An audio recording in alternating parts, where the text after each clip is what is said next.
My husband claimed, "I'm the reason this marriage works." So I let him take full control. Within weeks, the house was chaos, our friends distanced themselves, and he yelled one night, "I never wanted this life."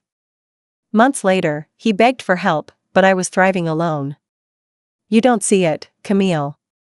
But I'm the reason this marriage even functions."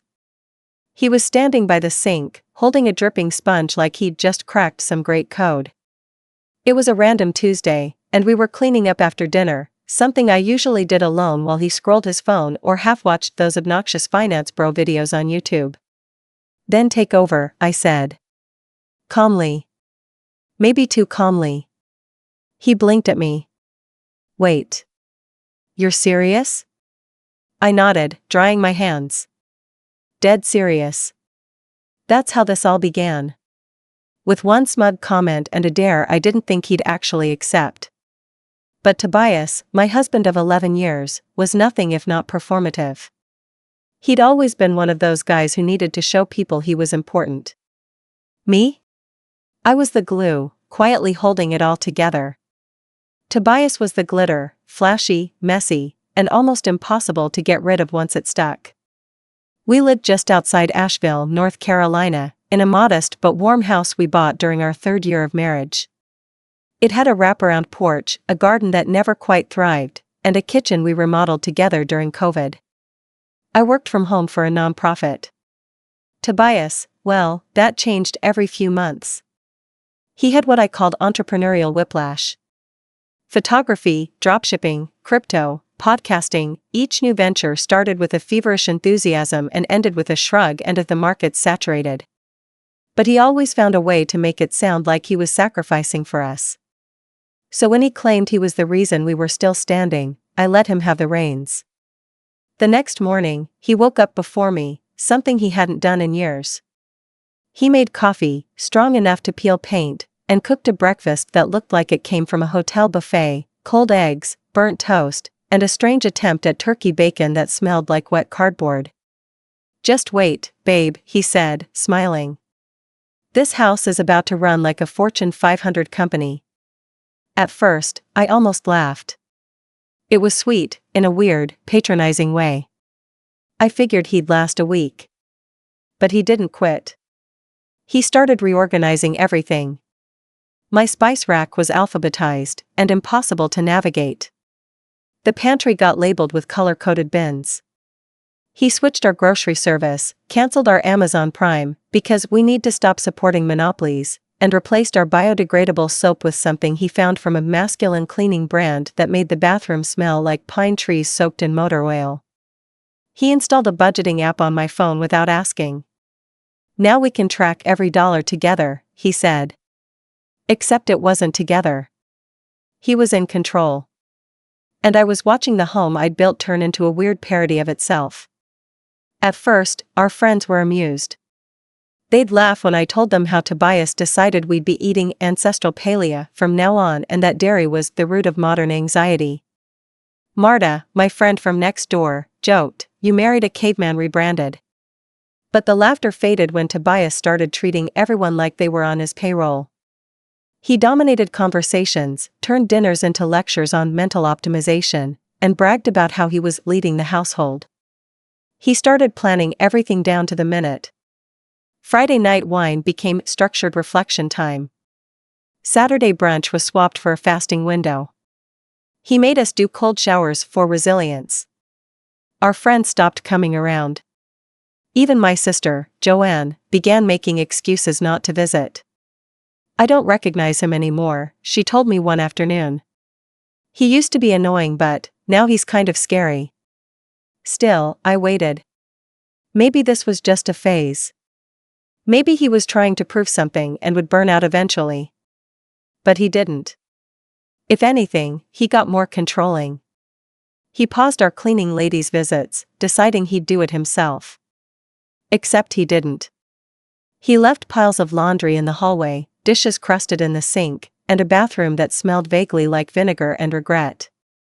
When I asked if he planned to mop the kitchen floor, he said, "That's not high priority right now. I'm restructuring the weekly agenda." He had a spreadsheet for our lives. color-coded.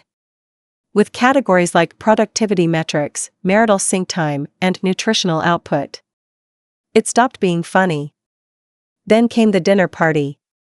He invited his new accountability circle, a group of guys he'd met in a Reddit mastermind group.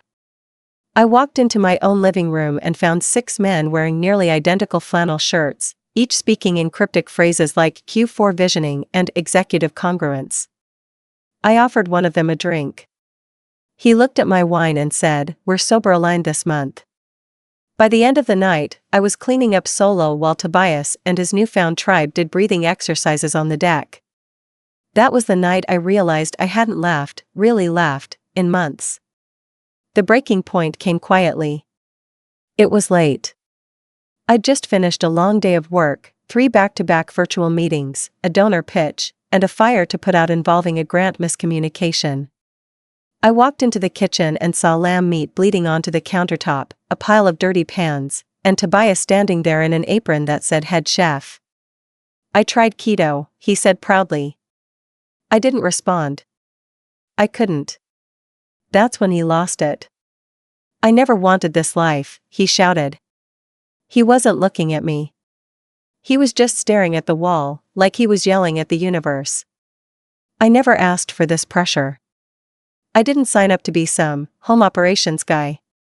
I looked at him, and for the first time in 11 years, I saw a man I didn't love anymore.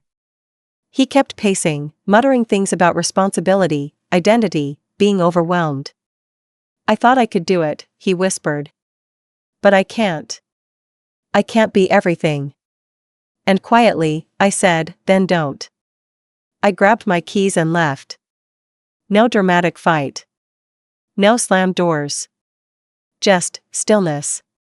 I drove to a cabin rental I'd bookmarked a year ago, hidden in the woods outside Black Mountain. I booked it on the spot. 3 nights. Just me and the trees. That first morning, I heard nothing but wind and birds. No lectures. No spreadsheets. No one asking me about emotional KPIs. And I felt something I hadn't felt in years. Peace. I didn't tell him where I was. I just left a short message. "I'm safe. I need space. Please don't contact me for a while." Tobias responded within minutes. 10 texts in a row. The first few were defensive, "Are you really doing this?" and "You're blowing this out of proportion." Then they turned softer, "I'm sorry, and let's talk." Then came the guilt, "I'm falling apart here without you." But I didn't respond.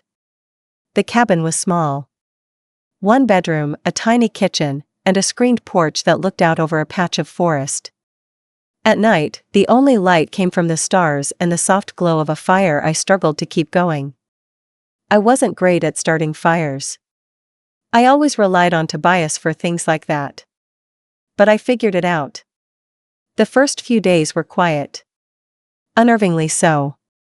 I felt the absence of noise like a weight lifting off my chest. I slept deeper. My shoulders unclenched. I started waking up without dread, which felt foreign, like I was borrowing someone else's peaceful life.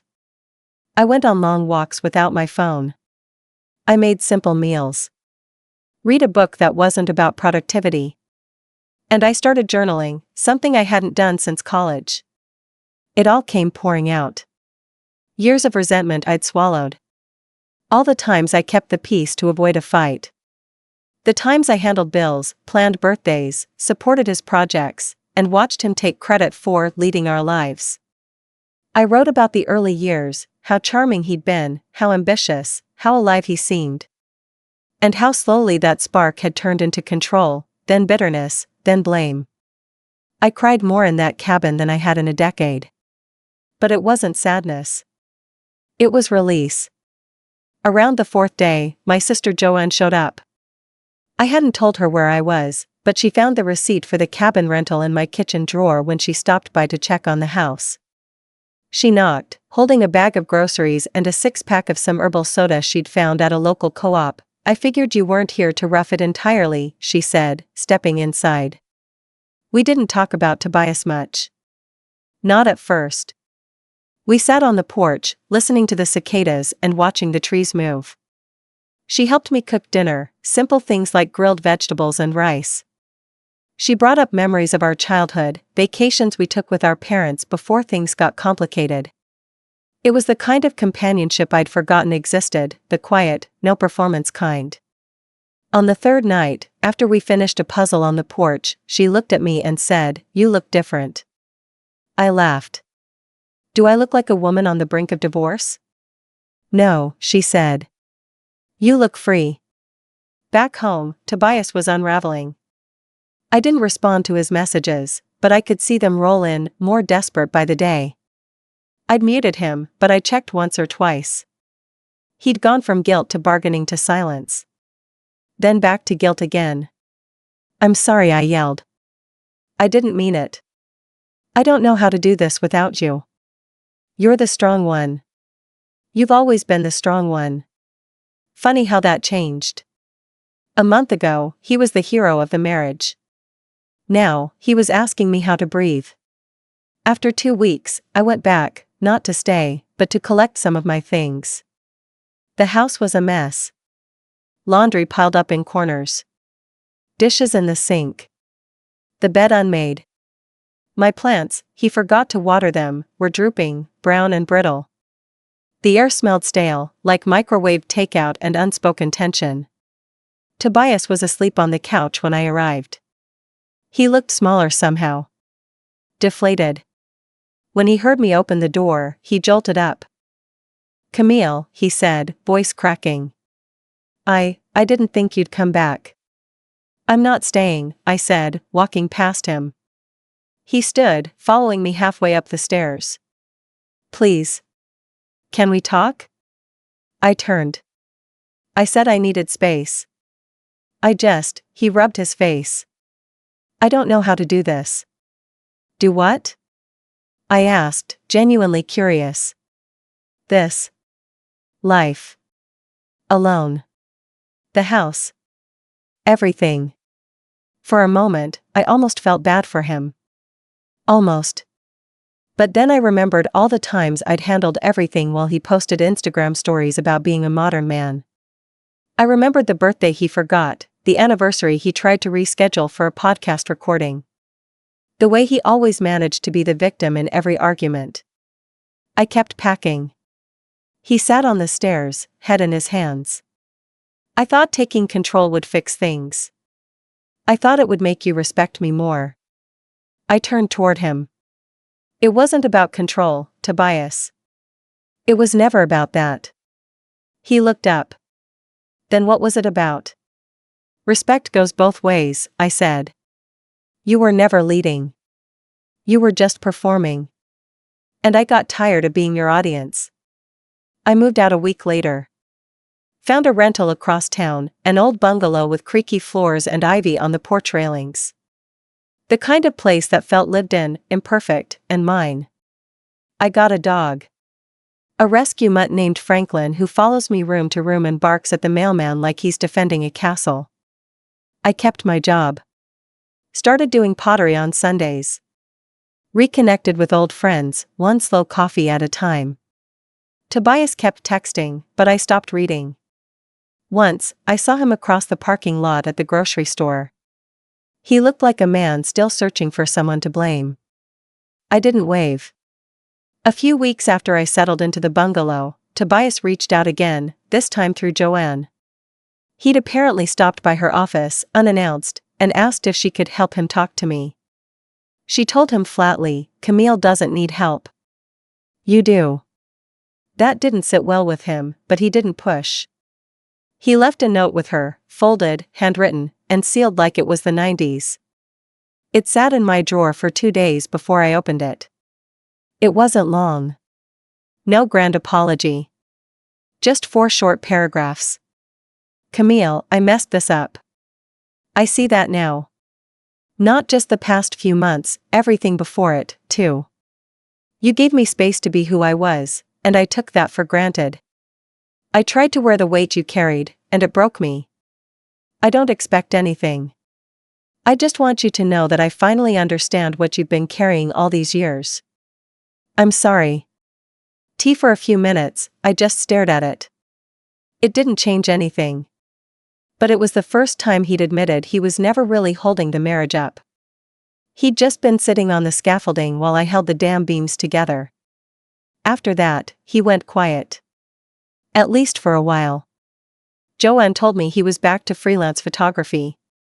She'd seen him post a few shoots online, maternity sessions, small weddings, even a portrait of an old Labrador in a flannel shirt. That made me chuckle. Meanwhile, I was learning how to be alone without feeling lonely.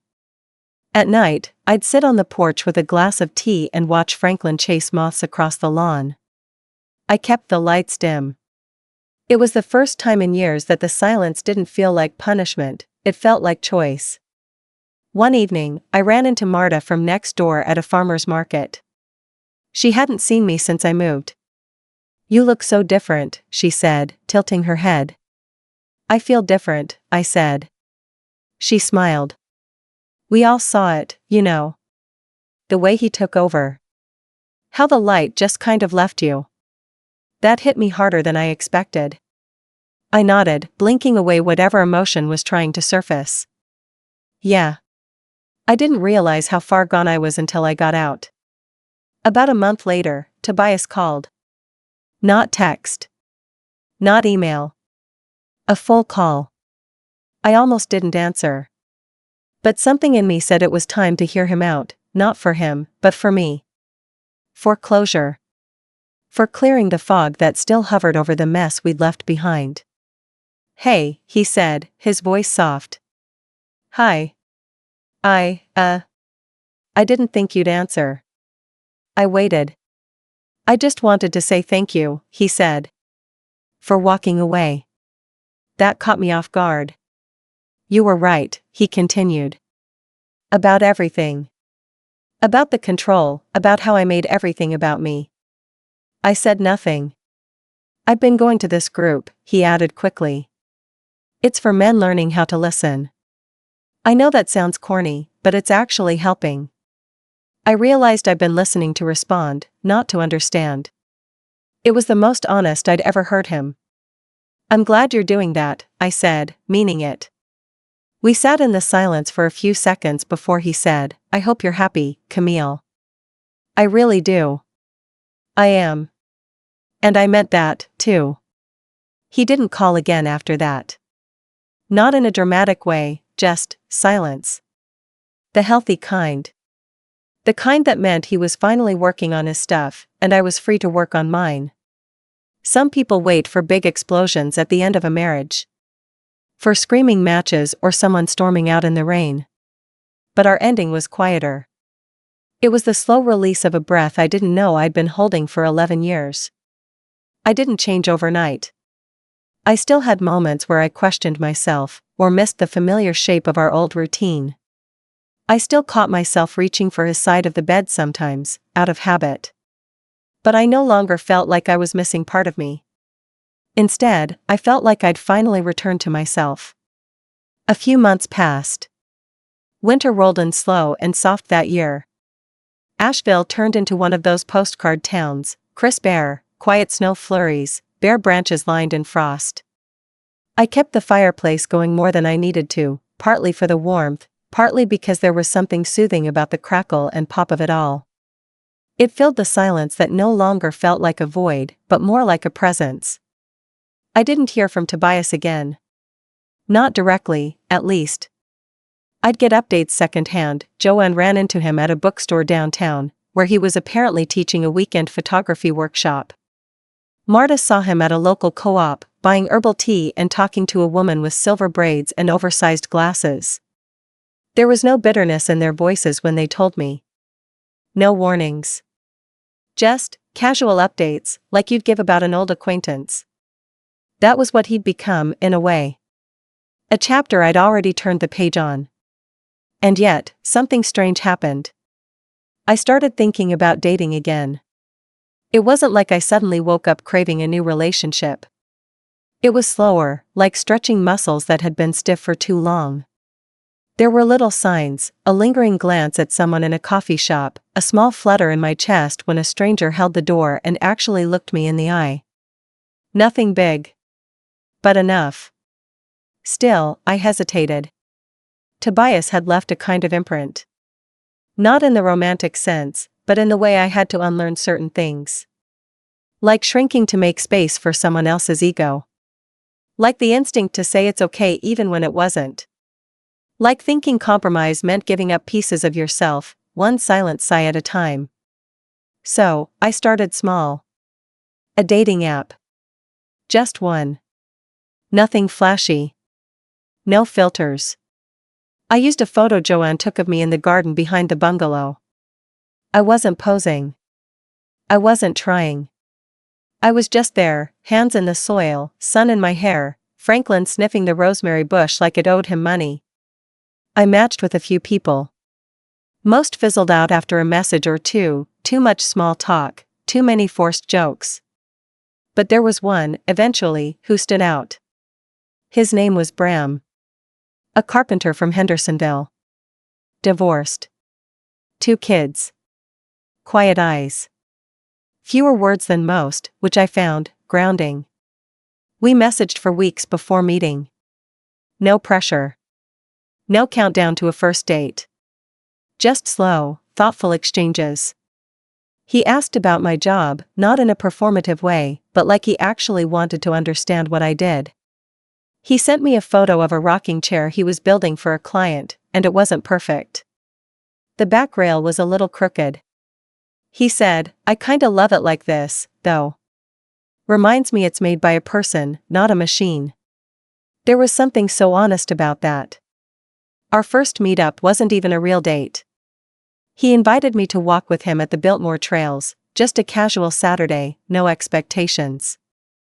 I remember showing up in my most neutral outfit, jeans, boots, a knit sweater that I could layer or ditch depending on how the afternoon went.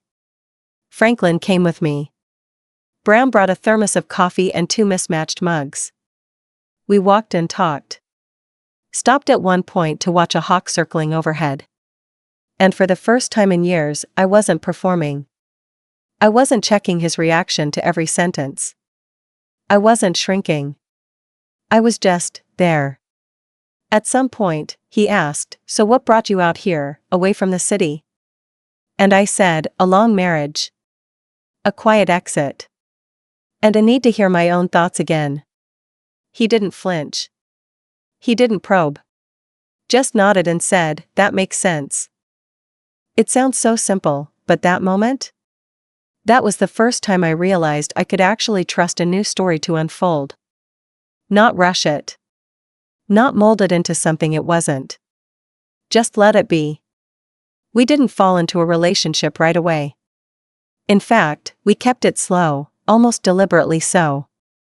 A lunch here, a walk there, a shared trip to the flea market where we bartered for a chipped teapot and laughed when the vendor tried to upsell it as vintage rustic. Meanwhile, I was rebuilding something I hadn't even known I'd lost, my identity, apart from being a wife. Apart from being a fixer.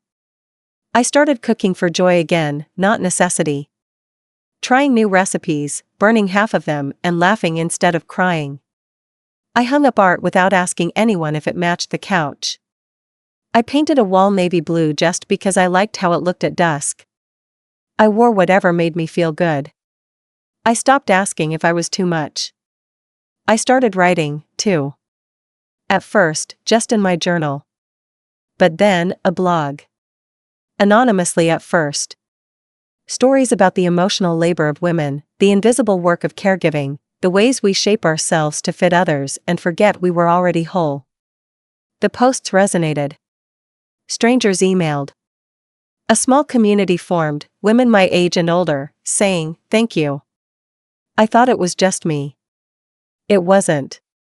And that, more than anything, confirmed what I already knew: I wasn't broken.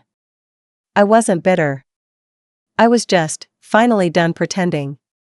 About a year had passed since I left. By then, I was seeing Bram more regularly. We hadn't labeled it, hadn't rushed anything, but we knew what it was. Safe. Respectful. Real. The kind of connection that didn't need grand declarations because it lived in the small things, texts asking if I needed anything from the store, a hand on the small of my back when I didn't realize I was holding tension there, him fixing the crooked gate on my porch without a word. I was content. And then, Tobias reappeared. It started with a friend request on Facebook. I ignored it. Then came the email, long, detailed, and with a tone I recognized instantly. He wasn't apologizing anymore. He was marketing himself again. Reinvented. Improved. Enlightened. He'd attached a link to his new personal website.